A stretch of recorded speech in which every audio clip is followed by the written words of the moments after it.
Thank you all for joining us today. My name is Ira Horwitz. I'm one of the founders of Corner Shop Creative. And we are here today to talk about design trends in web design. We're going to be hearing from our expert designer, Liv Siegel, as well as our site build director, Chelsea Bassett. My colleague Amanda is also here to help with any tech support issues or questions. So if you have any issues, feel free to either respond to our email that we just sent out a few minutes ago, or you can ping us in the chat or the Q&A features in here, and we're happy to answer any questions or get you what you need. This webinar is being recorded, so we'll be sending it out to those who've registered, and make sure that everybody can access this content. Before I turn it over to Liv and Chelsea, just wanted to say a few words about Corner Shop Creative. We are a digital marketing agency that supports nonprofits and small businesses in web design, WordPress maintenance and support, and then digital strategy projects like Google Ads management or SEO engagement. So pretty much anything online we can take care of, we can support you. And definitely if you have an upcoming web project, we'd love to hear from you. So please reach out to us at hello@cornershopcreative.com. You can ping us on this webinar or follow up elsewhere. As Amanda mentioned a few minutes ago, there is a Q&A available. So we do ask that people submit their questions, and we'll be able to answer any questions at the end. If you will be keeping an eye on these throughout, so certainly we'll try to incorporate and answer any questions we have. But we do ask that you join in and add your questions. But without further ado, I'll turn it over to Liv and Chelsea for all the good stuff here. Greetings and yay. I've unmuted and you should be seeing my screen. So it's got a trends in web design slide right now. If you can't see it, please use the chat panel to let Amanda know. As Ira mentioned, my name is Chelsea Bassett. I use she, her pronouns, and I work for Murrow, Wisconsin. And the title of our webinar is Trends in Web Design, but we wanted to not just discuss like current or future trends, but also how to evaluate what trends work and why. So I've worked in nonprofit tech since 2006. I've worked at Corner Shop since 2015. And my opinions on web design are strongly influenced by my perspective starting in tech support as a person who grew up without the internet, not even getting like a Facebook profile until I was late in college.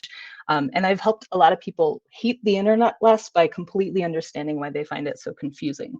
So one of my favorite things in my role as Corner Shop site build director is sort of paying attention to what's working, what's not working. And really, I get to bother Liv a lot. So a lot of times I'll bring her things like, I don't like this and I don't know why. And we can kind of talk through what's working and what's not. And she's got the skills to kind of guide that conversation. So Liv, I will let you introduce yourself. Thanks, Chelsea. Hi, everybody. My name is Liv. I use she, her pronouns. I am located about 45 minutes north of New York City in White Plains, New York. And I have always loved art and graphic design, especially painting. That's my jam. But when I started working professionally, I found myself drawn to nonprofits, especially in education. I come from a family of educators and wanted to work in an education-focused nonprofit. And so I started kind of shopping around and learning more about different organizations. And the more I explored, the more I noticed that there was what I perceived to be a common problem, that a lot of their websites distracted from their missions instead of amplifying them. And I believe that fundamentally you should understand an organization's mission within the first 3 to 5 seconds of landing on their website. And too often, I've seen sites make visitors work too hard to find out what an organization does. So that's what initially pulled me into web design. I worked in freelance for a few years before joining Corner Shop, where I've been for almost 3 years now in total. And so that's me. I like to help nonprofits communicate their purpose clearly and do that in beautiful ways and engage their audience and turn them into supporters. So I'm excited to dig in on the trends. Awesome, thank you. And we thought we'd start with sort of why design matters, what is web design? And we were thinking about as political and technological landscapes grow more volatile, we want to make sure that we're still building resilient and dependable websites that support important work. So we want to make sure that we're paying attention to trends and news, but we also want to make sure that we're questioning those, like, Are they just fads? Are they scare tactics? And is this design actually effective in terms of building online and offline movement? So for me, I know it's not just about fancy, shiny new things and cutting edge, because cutting edge can mean like a lot of different things. It's also about remembering who is our audience, what are our goals. So Liv, I'll have you share some ways of why you think this design matters and how to think about design. Yeah, definitely. I mean, web design is like your first impression when you land on a website, right? It is the look and feel, the look and feel of a website in the same way that you are going to, when you're hosting a webinar, put on a nice shirt and make sure that you're looking good and that you're impressing all of these wonderful attendees in your audience. You want to do the same thing when you're designing a website, and make sure that when folks get to your homepage, that they get a sense for the feel of your organization, what your organization stands for, in warm, inviting imagery, in really bold colors, or in really calming white space. And so that in a nutshell is what web design is. And we often might think, okay, we've got amazing content and such an amazing mission. Can't we just make a good website with that? And good content is essential. And you will hear me say that several times throughout this webinar, but without effective design, that content may not be seen or understood. And a cluttered, confusing, hard to navigate site can bury even the best content. So it's kind of helpful to understand what web design can do, what it can also do when it's not good web design, just to get a sense of sort of those limitations. What web design can do, help users find what they need quickly and intuitively, with a clear structure and navigation and a visual hierarchy.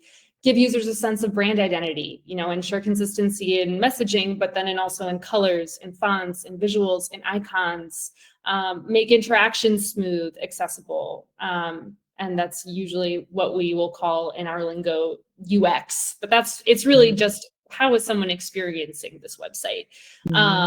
And also focusing on conversion optimization, tracking what actions users are taking and making sure that those actions are the ones that we want them to take. So up here, we see two recipes, the same recipe for chocolate chip cookies. And I know that they're kind of zoomed out, and so we can't actually read, unfortunately. But if I'm disappointed. a good recipe, I have a really good recipe for chocolate chip cookies. I'm sure everybody here has their own recipe for good chocolate chip cookies, but this is to show you all an example of, we can be looking at the same recipe, but even though the design in many ways is kind of structurally similar, something as simple as colors and contrast can make such a difference in someone being able to access, understand this information. And I can guarantee you that someone who's landing on option 1 is going to stay on that site a lot longer than they are on option 2, just because it's not going to be as positive an experience. So simple way to sort of show, right? I don't know, Chelsea. Yeah. Would you make that recipe on screen too? That's what I was thinking. Like, oh, color means more design. But it's actually harder to read. The white on the colored background is not as easy and sharp as the black on white background. So yeah, I can easily just be like, it looks nice, but maybe like I'm not as inspired to like actually scroll and read and get the information I need. So yeah. I'm actually really excited for your terrible example next. Yeah, let's look at this terrible example. Let's pull up this My terrible favorite thing about how, so we've got an example that Liv felt like she needed to say, prepare yourselves. So I'm going to click on this, and this is an exciting web design. So it feels exciting. And when I clicked on this, just seeing what Liv was thinking, I was like, I can't scroll. And I don't know what I should click on. Like, there's just a lot going on here. So do you have other thoughts you want to call out from this example? Yeah, I mean, this website is a really good example of a trend kind of gone wrong. It is very in right now to take ownership over the scrolling experience of users, meaning that I want you to stay and look at this video and the amazing production quality and all of the time that we have put into this and the money that we've spent on this so that you are impressed. But you can't actually move throughout the site and navigate throughout this site until you've seen this video for, I don't know, it's at least 5 seconds long. And what is frustrating from a user experience about this is, number one, they have really no idea still what this agency is doing. It's a sales and consultancy agency. Okay, for what? For whom? And instead of being able to navigate and take action, it's kind of an overwhelming sensory experience.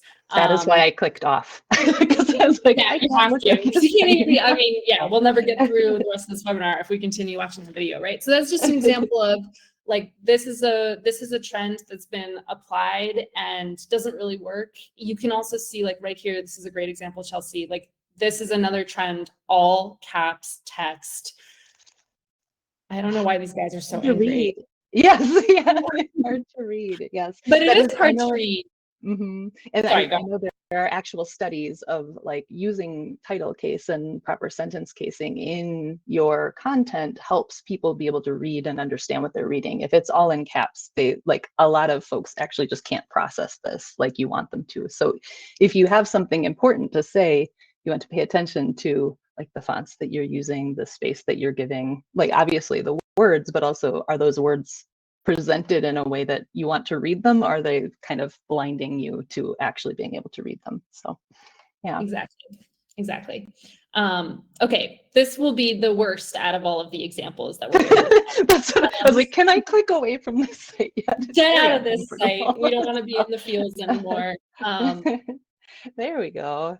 So I'll move forward to we talked about eternal truths. It sounds really epic, and some lies. So I think my mindset is, sometimes I feel like I look at a site and I feel good and I feel like this is good web design, but I don't literally know what I'm looking for. So are there some concrete ways that you recommend, like, identifying quality design versus not so great trends? And what are some things that we can do to make sure that the quality of our design lasts more than just, like, a quick fashionable season?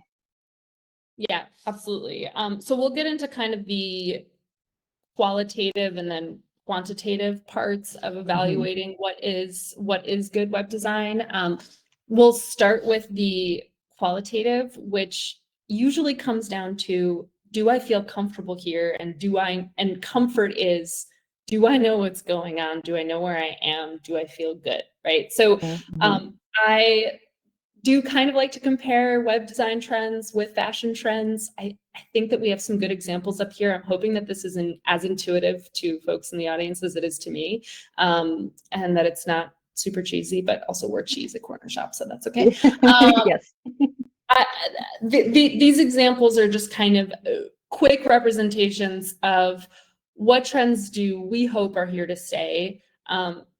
I love athleisure and white sneakers because they go with everything. They're super comfortable. They're fun. You like to wear them. You can look cute wearing them. Whereas it is really hard to look good in low-waist jeans. And it's really uncomfortable to be sitting for long periods of time in bedazzled jean shorts. And so we want to make sure that users who are coming onto our website are feeling comfortable, that the different visual elements that we're incorporating onto our website are not something that's just part of a temporary fad because it's cool, but that it is something that's here to stay, because building great websites is an investment of time, of resources. And so you want to make sure that when you go through that process, you're getting it as right as you can the first time around. And the reason that we care why you as clients, if you all are working with organizations and have websites, is because it really matters that people want to be on your website and learn more about your organization and take actions like donating, getting involved, signing up for forms. This is the business card of your organization in 2025. And as trends come and go, good design starts with really understanding what actually matters to your audience and to your goals. So to kind of, I'll skip around a little bit here, but defining your priorities is really, really important in knowing whether a trend is worth adopting. So, focusing on design elements that align with your mission are ones that are going to enhance your user experience and support long-term goals. So deciding, what are those goals? Are we going to be telling stories? Are we going to be pushing people to take action? Do we want to show our users that we are really focused on more of a grassroots approach or more of a macro approach? And visuals are really helpful in supporting the great content on your page that does that. So in addition to always keeping an eye on what our competitive peers are up to, learning from others in your space, not copying them blindly, but also seeing, okay, what's working for them and what isn't just hype. As a part of our discovery process, we're always asking folks to send along websites of other organizations in their space that they like. And when we dig into the why, it usually is less about, I like square buttons on this site more than the rounded buttons on this site. And it's usually much more about, it's really clear what these guys are doing and what I'm supposed to do on this. So yeah, Chelsea. I know one thing you mentioned the other day, just thinking of the user experience is not just like your end user experience. So it is your sort of the supporters of your organization, supporters of your work. You want to think about their user experience and your site. You want to think about, like, are they understanding the organization's priorities? Are they getting to the content that I think is most important? But it also is important to think about your own user experience with the site and thinking of, like, if you don't know what your content priorities are, maintaining your site and communicating that to your audience is going to be more difficult. So if you're also thinking of, like, what is difficult for me, how can I make that easier and more clear for me? It's going to also be easier and more clear for your audience. So, and I didn't really mean to click, but it feels like this is acceptable. Yeah, so totally I see you labeled this one as mixed feelings. Can you tell me about your mixed feelings? Yeah, so let's click into this. This is the opportunity to trust. And I think this is, I will take it upon myself. I can scroll. You can, yes. Okay, we're already a step up from our other site. I am not a content strategist, but I have had the opportunity to work with a lot of content strategists at Corner Shop. And so I will say that, as soon as we land on this site, we kind of have that big mission statement that's up on top. Could you scroll back up to the top, Chelsea? Yeah, here we go. Yep. So a nonprofit focused on increasing access to quality public schools. I think even above that, even more above that. Can you get more? Oh, you can. Sorry, that surprised me. Yep, we're good. No, you're fine. So this is our first impression of the site, ensuring everyone who calls St. Louis home is prepared to thrive. I think this is beautiful. I also think that it's very vague. So already we're landing on the site and we know that we have something to do. We're working with kids. Great. I think that the word thrive, it's supposed to stand out. I also find that a little bit hard to read. Then as we scroll down, and now you can scroll down, Chelsea, sorry. Yeah, thank you. No problem. Neat. Okay, it kind of fades in. Kind of fades in. You can keep scrolling. Okay. The zooming line on this site is very exciting for me. It's like I'm going on an adventure. So yeah, and I think that the line is actually a really nice visual tool in helping kind of tell a narrative. It's something that's sort of following the user. However, I think in conjunction with some of the other design elements that are on this site, it is a little bit confusing the way that the content is structured and laid out. We do have kind of numbered headers, which I think really helps. Having the 1, 2, and 3 does give a nice hierarchy to things, but we do have a lot of kind of uneven blocks. And so trying to figure out exactly where I should be focused is a little bit confusing. I think that the black works really well on top of this light green. It feels very optimistic. It feels very professional and even sophisticated, which is not something that's easy to do, especially when you're working in like children's spaces. There's often an impetus to go something that's like a little bit more primary. And so I think the site does a really great job with that. But I'd like for you to go to on the menu, if you could click into the like our work page, I think it is. There we Yeah. go. So if you scroll down here, I really like this hero section, by the way. I think it's really clear. I like how that green line follows you throughout. But the site incorporates this. Yeah. Okay. Before I say anything, what do you think? Like, oh dear. Well, so I know that we talk a lot about how most users, especially when they're not like super familiar with your site already, are going to look for ways to scan. So if I just landed on this site, it would be really hard for me to just scan and understand like the key points. I think I have to be really determined to learn more, to actually learn more. I have to be like, okay, I'm willing to go on this adventure with you and find what I'm supposed to click on and read more in these tabs and that kind of thing. So yeah. Totally. And then also thinking about, I mean, we're not on a phone right now, but thinking about how the mobile experience of this is probably going to change a lot from what it looks like on desktop. I am sure that they're not using the same kind of flipped word layout on mobile, because that's not going to be easy to read, but it also means that there isn't a consistent experience between navigating on desktop and navigating on mobile. And as we all know, mobile responsiveness is super important because we're all on our phones, and most of the browsing that our users are doing now is happening from our phones. Yeah. So something to keep in mind. Yeah. Any other examples you want me to click on? I feel like it's a test. Okay, cool. I'll go back to our slides here. We don't have any questions that are outstanding, right? About any of these examples or anything we've said so far? I'm not seeing anything. Okay. So yeah, thank you. Cool. All right. So we've got some good ideas of like what good design is. And now we're kind of looking into like, how can we evaluate this? So some quantitative versus qualitative, which you mentioned earlier. So all of the different options for testing, Liv, you want to share more information about all of these things? Yeah.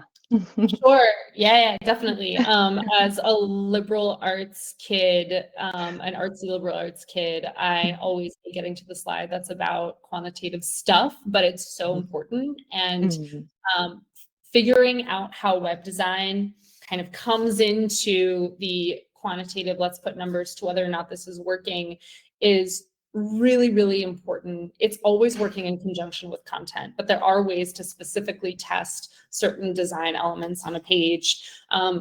The first two are probably the easiest ways to do this for specific visual elements. User testing, which is getting feedback from real people.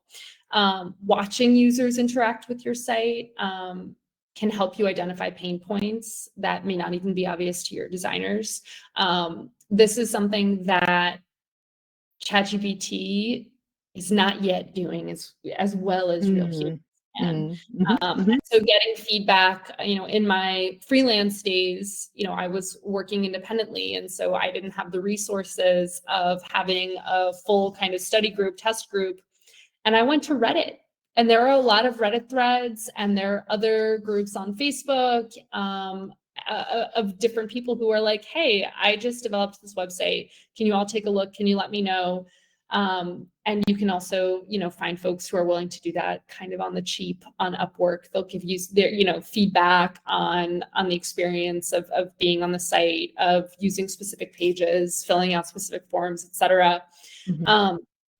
A/B testing is really fun because that's like those Where is Waldo? Those Where is Waldo kind of like you're trying to find the visual differences and like figuring out where is Waldo. You do not want your donate button to be Waldo and to be hiding behind all of the other cartoons in an image. So A/B testing is when you can take two, in many ways, very visually similar versions of a page with maybe a couple small design tweaks like button colors or like a small layout change. And you can see how those things make a big difference. So if over time, you leave your site up for 3 months with your donate color being blue, and then you change that to red, you might see even small differences in how quickly a user is arriving to the donate button and how quickly they're following through with taking that action. So it's for that. Page speed. No one likes a slow site. That's it. Faster load times just make people happy. We are super impatient. Chelsea, you're the most impatient person ever. Yes. Well, thinking of, which is kind of funny because I live in the middle of nowhere. My internet is not often awesome, but it's not just people experiencing the website. You're also going to get better search engine results when your page is loading faster. So your page speed metrics for Google also matters. But yeah, that's useful. It's true. And making sure that we have images that are optimized.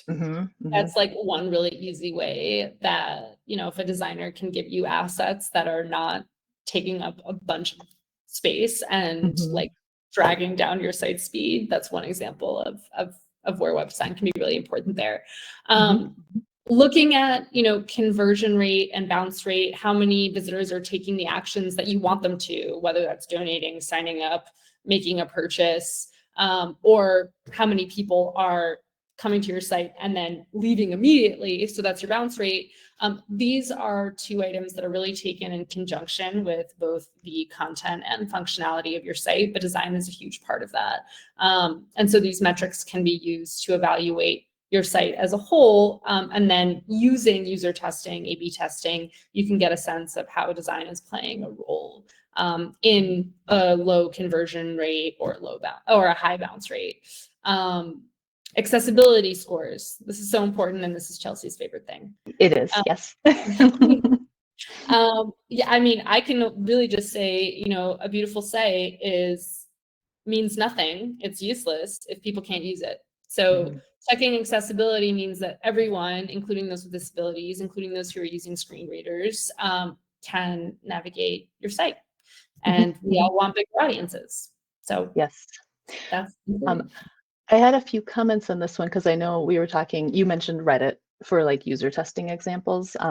There's like two main things, like basically if you currently don't pay attention to page speed or conversion rate or bounce rate, and you're worried about this feeling like some big daunting dramatic experience, really the first thing you can do is just figure out where you're at right now, because it's really easy to say like, well, I want more conversions or I want to reduce my bounce rate, but it's like, where are you at right now? Where were you at last month? And kind of looking at like, what are you currently getting for your traffic? What are your priorities? Again, thinking of like the content. If people are bouncing off of a site and the goal is actually to get them to go to another site entirely, like if you're trying to get them to go to a donation form, for example, like maybe like that's the conversion you want to pay attention to, not like the bounce rate of that specific page. So remembering sort of what are your current goals, what are your priorities, what are your metrics right now, and then also sometimes it's simpler, like the user testing, the A/B testing doesn't need to be this really dramatic experience. It can be like, hi, I have a teenager in my house and he hasn't seen this site before. So I'm going to say, hey, scroll through this and tell me what you think. What were your feelings? Could you tell like what the point of the page was? And a lot of times you'll get that fresh brain is really helpful for just like, they've never looked at this content before. It also, for a lot of organizations, we are so passionate about the work that we're doing and we're really into the work that we're doing. So we don't think twice about how we describe things.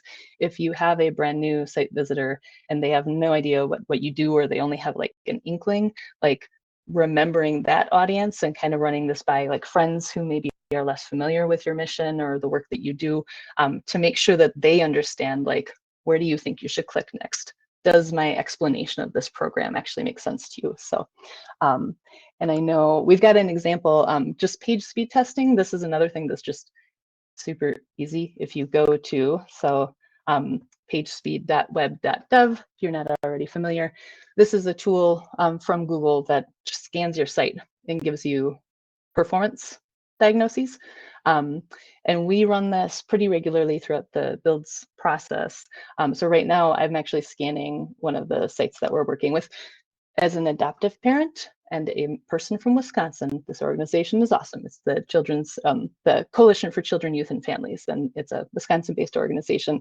And this is the development environment. So right now when we're scanning, we're seeing the mobile score performance is low. It's at 67. So we can see it's flagged with yellow. If it was really bad, it would probably be in like the 20 to 30 range, and it would be flagged in red. And this usually tells us that there's something about the mobile experience that is taking too long to load. Often it's images, or if there's video assets that we can disable on mobile, we'll do that. And so we do a lot of testing during development to make sure that this is cleaned up and in the 90 to 100% range. But you also do want to check your performance regularly, because when you change the content on your site, like we did recently when we added Rowdy is in springtime on Cornershop's homepage instead of wintertime. So we have like a new image video asset on our site. We also needed to double check that the performance was still in sort of the top range and not getting slowed down by the new files that we added. So I would recommend running this regularly. You can see that they also do test for accessibility and best practices. And as you scroll down, they'll give you tips for like what you should correct and things to look for. I mean, this is a very common thing about image elements. We also use a tool called Power Mapper. As Liv mentioned, I just really love that accessibility is a thing. So this is another thing that Cornershop digs into quite a bit on a lot of our sites. But yeah, I think any other notes for page speed, Liv? That's great. Awesome. Yay. Okay. So I think I would add just kind of generally when doing A/B testing and user testing, thinking about who your audience is really important. We have a client right now that we're working with that really wants a cutting edge design and something really modern and unique. And their audience is probably mostly adults, probably mostly men between the ages of like 40 and 60. And so having and that work in law enforcement. So having a really cutting edge, kind of unexpected web design can be really great, but we need to make sure that it's going to be appropriate for our audiences, that they're going to be able to engage that. And so always having that balance of what we think is the future and then who our audience and our donors are right now. And so evaluating what our priorities are and who our audience is just like the most important predecessors to undertaking any sort of web design, redesign, relaunch, etc. And I know this is why we kind of come back to questioning those like trends, the hype and fear, and good design and thinking of the balance of content here. I know now that we have some idea of what good design is, how we can test results. One of the things that we notice, and I know Liv, you kind of alluded to this with just we're thinking about different audiences and different goals. We also have a lot of different stakeholders and experts that we're working with. So sometimes it can feel like trends actually kind of get in the way of building a really quality site. Like the more bells and whistles we add, the more micro animations we add, it's like, it seems fun, and then it starts to get really cluttered and the user journey is just very unclear. So what are some things that you recommend for keeping this in mind while we're developing our layouts and new designs? Yeah, it'll really help always to get feedback on once a site has been designed on what the experience is for the user. Very simply, a site should be easy to navigate. So simple. I tend toward the word clean, but I think that can be a little bit confusing because that doesn't mean that it's like a white page with black writing on top. It means that there's a visual consistency. There is a clear visual hierarchy. It is simple in that it is a clear flow, a clear path to follow, but can still be very engaging. And what engaging actually means, which is a word that we use a lot, I really want this site to be engaging. What that means is people want to be on your site and interact with your content. So if you're telling great stories, that'll make your site engaging as long as those stories are up and center, front and center, are really clear, have really great images, and make people want to interact with them. Clear calls to action. I mean, this is a big part of knowing what your priorities are. Users should know what to do next. Even though we might not like being forced to look at a video playing for 5 or 6 seconds on the Feels agency website, we do like being led toward what our next step should be. And that can be signing up, donating, or exploring content. And if a site doesn't have clear direction, then it is decoration. And decoration is nice and pretty, but it's not helpful to accomplishing our goals. So our brand identity is a big part of that. That'll be, I think, in the example that we look at next, is kind of how we can use brand identity, incorporate this into design. We talked a little bit about search engine optimization already. Good design supports discoverability. Having fast load times, having mobile-friendly layouts, well-structured content is going to help people find your site. And the reason that we have this kind of Venn diagram here is because design cannot lift the site. The first thing I want to ask people, even as the designer, the first question that I want to ask clients that we're working with on Corner Shop is, so how are you with your content right now? Even before we get into this big exploration of design and look and feel, content is king, and design and functionality are just supporting really good content. So design's never going to make up for that if we don't have it. And it also won't necessarily make your site work better. So, a fancy redesign doesn't improve functionality. Just like if I wake up in the morning and I haven't slept at all, I can try to make myself look as nice and presentable, but I'm still not going to be at 100%. So design cannot cover up poor navigation or slow speed, and those problems get worse if you try to load a site with a lot of those bells and whistles. Yes, I know. I mentioned in conversation, we've had some neat site build experiences where we think we built this really cool widget, or we've designed a slider or a slideshow or some sort of really lovely post presentation. So we're going to show all of the blog posts, and then we kind of realize this is an organization with 2 or 3 people, and they need to be able to regularly create and refresh that content, and it needs to look good without a lot of effort.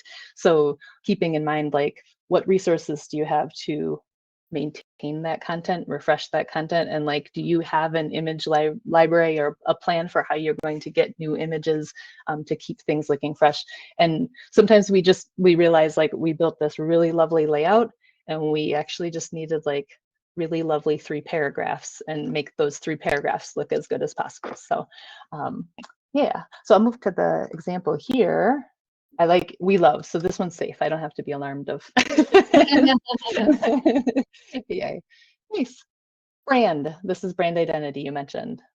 This is brand identity. I think that this site offers us a really nice example for how, this, I could make a couple, comments about some color contrast and some. Sure. Chelsea, don't look at the hover styles. You won't like. No, I did earlier, and that makes me sad. But you can totally interact. That's okay. We won't hide anything.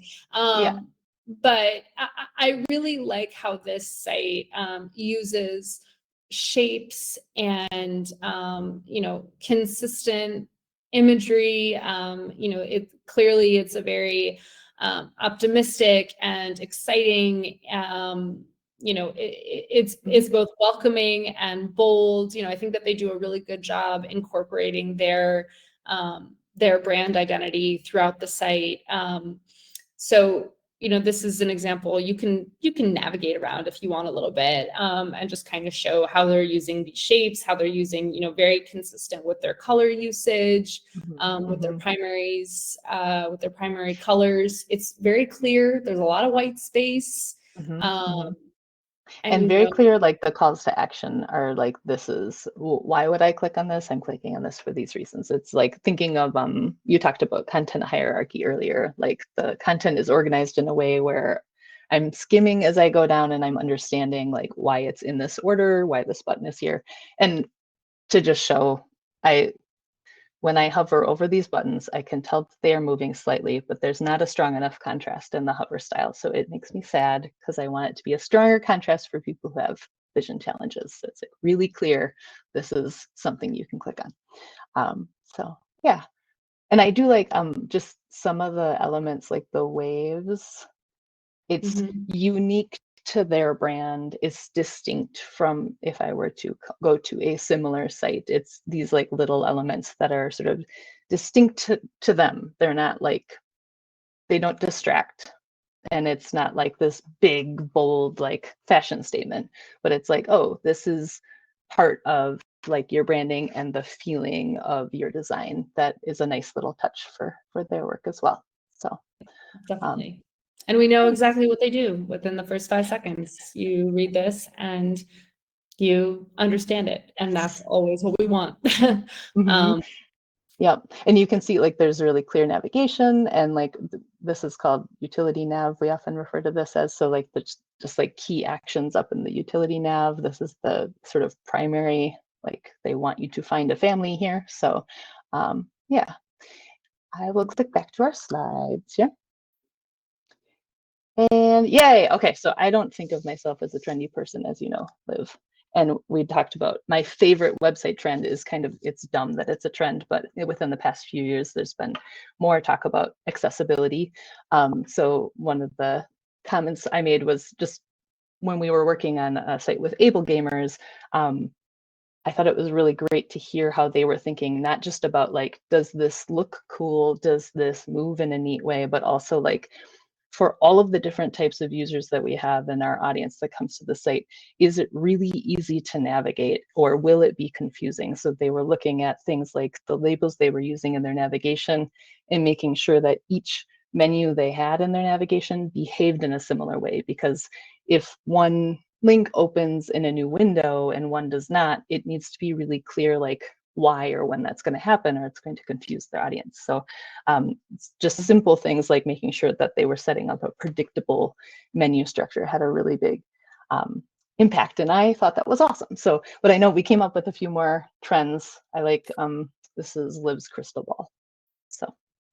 Yeah, I mean, I think, well, my first one is a little bit controversial, but I personally like having the option of going into dark mode. I like that. I think that it's fun. I think it really depends on the actual site. I think 90% of the time, this is not going to be something that you want to do on a website. But I think that in terms of a more general, more personalized experience for the user, being able to choose, how they like, for especially, I would say, when we're reading like longer form content, choosing how you'd like to read longer form content in dark mode or light mode. I think especially for blogs, editorials, that can be really nice to have that option. Micro interactions, we'll see if we have time. We might even want to pull up after our next example. Sure. We could still pull up Corner Shop site just so we can look at some of those. We should. That sounds good. Yeah. Because those are really fun. I think micro interactions are just fun because they're a good way of adding movement without it needing to be really distracting. And don't need to be like the fade in after 10 seconds entrance animation or scroll animations, but just like really nice hover styles can actually have a big impact. Minimalism is just like a life trend right now. I think people are trying to live a little bit more minimally, and I think that's something that we're also seeing in web design as well, incorporating more white space. Interestingly with that, we've kind of seen almost a return to serif fonts as something that isn't intuitively minimalist, but it's just kind of more of a serif fonts have kind of just come back into classic, come back into style, and I think they pair well with a kind of like calm, lot of space, good readability. There are some interesting debates about serif readability, but I think that serifs are very readable.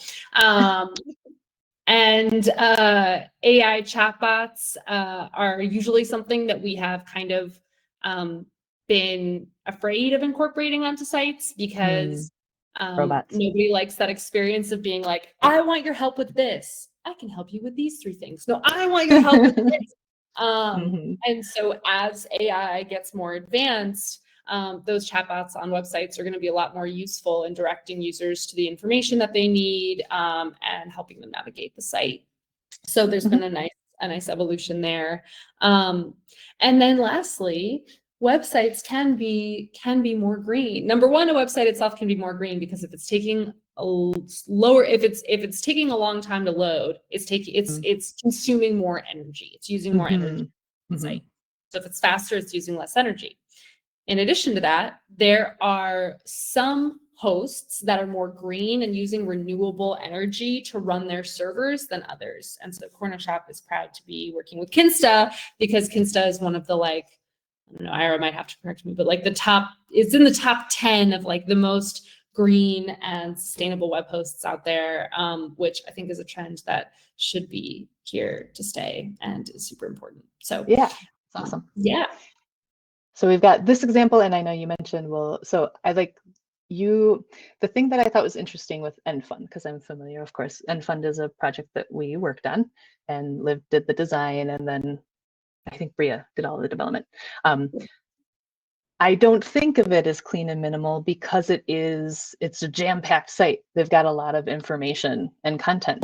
But as I was kind of scrolling through it, I was like, oh, yeah, okay. I can see the clean, it's some of the contrasts and the space that you're leaving between sections and things like that. I think that the part of why I wanted to pull up the Enfund as a good example is because they came to us wanting to redesign their website with a very clear priority, which is we have established ourselves now in the field for the last X amount of years. Our main objectives have shifted a little bit to where we would like to position ourselves more as a kind of thought leader within this space of ending these diseases. And so rather than having kind of a mission statement right up top, because so many people are aware of the Enfund and the work that they do, they have really focused more on the different research that they're putting out. And so, right underneath this kind of, most recent posts, you can see, they get into what the challenge is, what the problem, their vision is underneath that. There are some minimal interactions here. If you zoom over some of the photos up in those top sections, those do have under the vision and challenge, I think those do have kind of light zoom in effect. The hover styles on some of the buttons are just kind of fun. They have a little underline and nice stuff going on. But this site, I think, is a good example of why priorities are so important, how using white space can be really important, how you don't have to work so hard sometimes to have an effective website. It's pretty clear. I think the mega menu here is also really nice too. I think in the user experience, if you wanna hover over some of those, giving a very kind of clear kind of introduction to pages, because it is such an information heavy site, and there is some kind of technical language in this space. They've done a really nice job highlighting their content in their menu and improving their navigation experience as well. Yes, it's kind of thinking of there's a ladder of engagement, or the funnel, engagement funnel of if I've landed on this site for the very first time, I see up front kind of what they do, and then there's enough sort of that user journey guidance to help me navigate, what do I want to click on next, and why would I want to click on this, and because it's so nicely designed and clean, I actually do want to stay here and kind of be curious enough to click around, and instead of being this is overwhelming and I'm confused and I need to get out of here. So this is cool. Any other things you want me to click around on, or we can open up the Corner Shop site. Let's look at the Corner Shop site. Let's Yay, see this how is- Rowdy is doing today. Yes. So we have our, this is sort of our mascot. It's a red panda, and we've named them Rowdy. And we recently did a redesign on our site, and I should hide all of the bug herd flags here. But yeah, so this is why I said it's springtime for Rowdy. And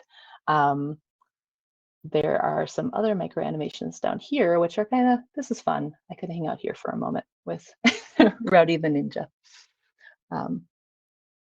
Yay.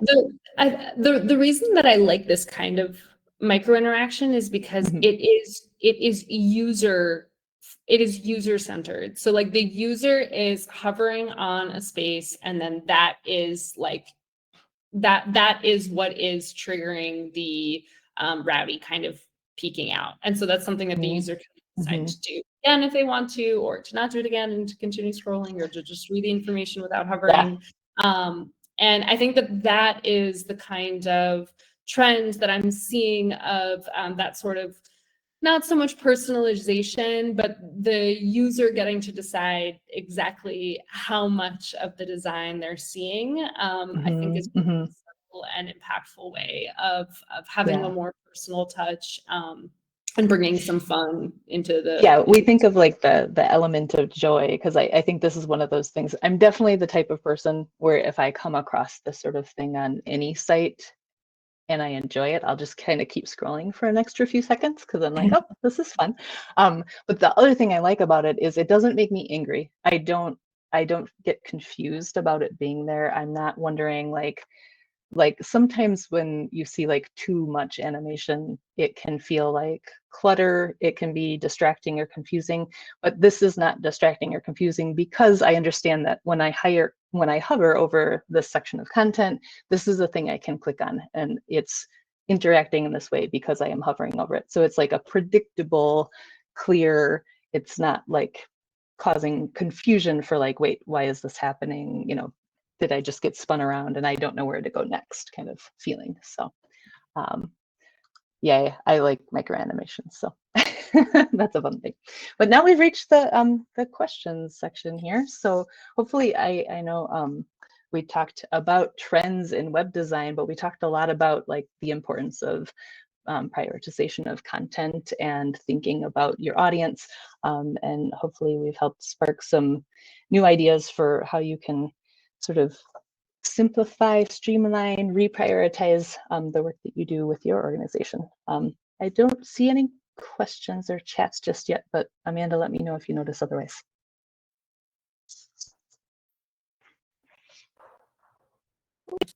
Yeah, I don't see anyone's Q&A, but if anyone is interested, like and Chelsea have been lovely and graceful guinea pigs on our first Soho meeting adventure.